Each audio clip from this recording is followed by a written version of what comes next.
Welcome back to another technical deep dive here in the debug zone. Today we're tackling a big question and breaking it down with insights from other users. Hopefully this clears up some misconceptions and helps you get the answer you need. So buckle up, stay a little curious, and let's jump right in.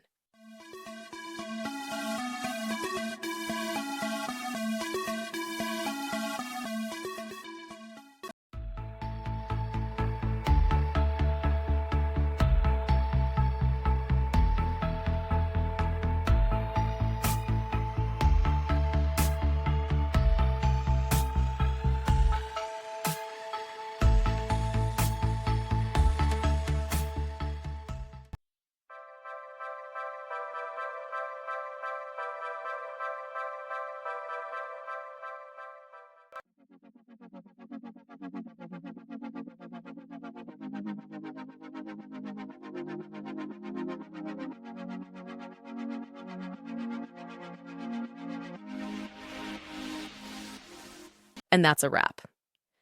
I hope you found the answer you were looking for. If you did, take a second to hit that subscribe button. It really helps out. And let me know in the comments which solution worked best for you. See you next time in the debug zone.